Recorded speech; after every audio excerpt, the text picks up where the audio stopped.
बिस्मिल्लाहिर्रहमानिर्रहीम। Mahmood Alam advocate high court, उम्मीदवार बराए नायब सदर DBA फैसलाबाद आपसे मुखातब है। आज मैं एक बहुत ही अहम मौजू के ऊपर डिस्कस करना चाहता हूँ। मौजू ये है कि जो बार के कौंसल के, जो हमारे बार के, फैसलाबाद बार के या किसी भी बार के सदर सेक्रेटरी अहदेदार बनते हैं, तो अहदेदार बनने के बाद उनके पास फंड्स का एक खजाना मौजूद होता है। ऐसे ही है। तो जब वो फंड को खर्च करते हैं, तो मैंने आज ये सवाल करना है कि फ़ंड्स को खर्च करने में, उनके इस्तेमाल में, उनके अखराजात में, उनकी चेक एंड बैलेंस का क्या निज़ाम है। क्योंकि मैंने देखा है इस इलेक्शन के अंदर एक उम्मीदवार ने 5 करोड़ तक रुपया खर्च कर दिया।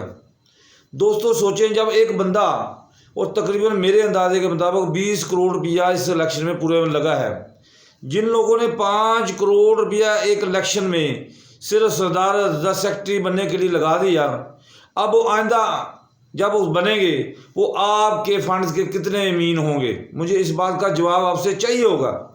कम से कम 5 करोड़ जिसने लगाया है वो 5 करोड़ रुपया कहाँ से रिकवर करेगा। इन फंड्स की क्या खुर्द-बुर्द नहीं होगी, इन फंड्स के मामले में क्या ईमानदारी बरती जाएगी। आप सोचें तो सही। यंग वकला के लिए मैं ख़ास तौर पर यंग वकला के लिए मुखातब हूँ कि जिनके पास चैम्बर नहीं है, जो एक चैम्बर में 3-3, 4-4 वकला बैठते हैं। ये अरसा मैंने भी गुजारा हुआ है। लगातार वकालत के मेरे यहाँ पर 15 साल हो गए हैं। और मुझे क्या कहते हैं, सलाम सलूट करता हूँ कैसर नज़ीर साई साहब को, जिन्होंने कुरानदाजी करवाई थी। मैं कहता हूँ उस कुरानदाजी में मुझे चैम्बर मिला, मुझे सुकून का सांस आया। मैं आज भी कहता हूँ कि मेरा चैम्बर उन्हीं का है।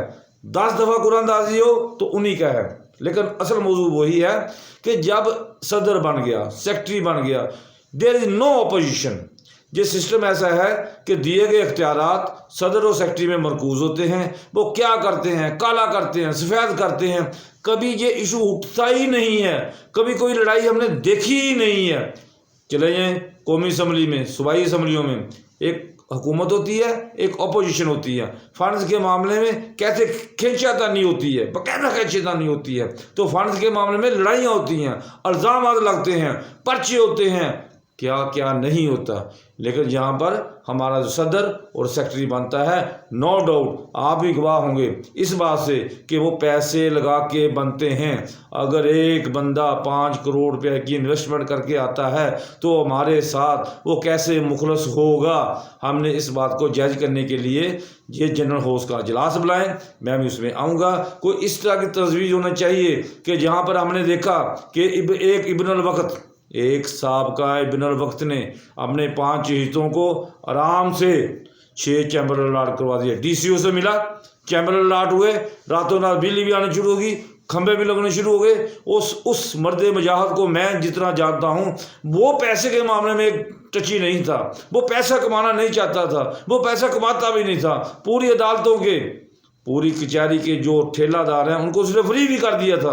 अब अगर ऐसा बंदा जिसको पैसे की ज़रूरत नहीं थी, जितने ठेले वालों से भी पैसे नहीं लेने थे, वो भी इस काम में आकर अगर इन्वॉल्व हो गया, तो अंदाज़ा कर लें जो मेरे जैसा जो माड़ा बंदा है कल कोई सिस्टम के अंदर जाएगा, क्या वो भी पैसा कमाने लग जाएगा। मैं लानत देता हूँ पैसा कमाने पर। अगर मैं अपना हलाल का 5 करोड़ रुपया लगा कर हराम कमाऊँ कल को, वो दोस्तों बताओ तो सही कैसी मंतक है।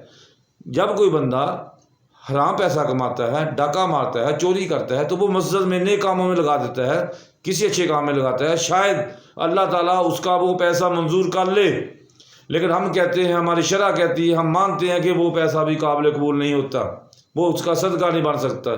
लेकिन यहाँ पर तो एक अजीब किस्म की मंतक बनी हुई है कि हलाल पैसा, उम्मीदवारों का पैसा, नो डाउट उनका अपना पैसा होता है, हलाल होता है, मैं कहता हूँ हलाल होता है।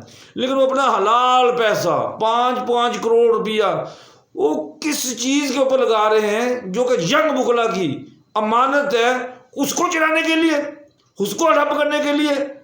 दोस्तों यंग वकला आपके लिए अगर नेक्स्ट ईयर میں آپ کے لیے ایک پلازا جس میں کم از کم 1000 چیمبر نہ ہوئے، ضلع کونسل کی جگہ پڑی ہے، پی ٹی سی ایل کی جگہ پڑی ہے، بے شمار جگہ پڑی ہیں، ہمارے کچہریوں کے اندر جو سی پی او صاحب گھسے بیٹھے ہیں اس کو ہم نے کیک آؤٹ نہیں کیا، جو پاس میں ایس پی کا ہاؤس ہے اس کو میں فارغ نہیں کیا، جو سول لائن کی عدالتیں ہیں وہاں پر بڑھ جمار نہیں ہوئے، تو ہمارے الیکشن لڑنے کا فائدہ نہیں ہے۔ میں کہتا ہوں کوئی فائدہ نہیں ہے۔ ہم نے اس نظام کو ایسا کرنا ہے کہ جو فنڈ آئیں آپ کچھ نہیں کر سکتے۔ آپ مجھے بتائیں تو صحیح، 2 بار کے صدر اور سیکرٹری کو فنڈ آتے ہیں، ان کا کرنا کیا ہوتا ہے؟ وہ کس مقصد کے لیے لگتے ہیں؟ چھوٹے چھوٹے کام کر کے، اندروں کھاتے کر کے، کوئی سیر سپاٹا کر کے یہ خرچ کر لیے، ایسا نہیں۔ صرف پلازا، صرف سپیس، صرف جگہ، نئے بگلا کے لیے چیمبر، بڑے سے بڑا چیمبر، 8 × 11 کا چیمبر ہمیں لاٹ ہوا، 2 وکیل بیٹھتے ہیں۔ لعنت ایسے چیمبروں پر، لعنت تو میں نہیں کہتا، کہنے کا مطلب یہ ہے کہ ایسی پلاننگ کرنے والوں پر لانے کا، ایک وکیل کو کم از کم 11 × 11 کا 11 کا چیمبر جب تک الاٹ میں نہ کروا سکوں، میں کہتا ہوں میں چین سے نہیں بیٹھوں گا۔ آپ میرا ساتھ دیں، یس۔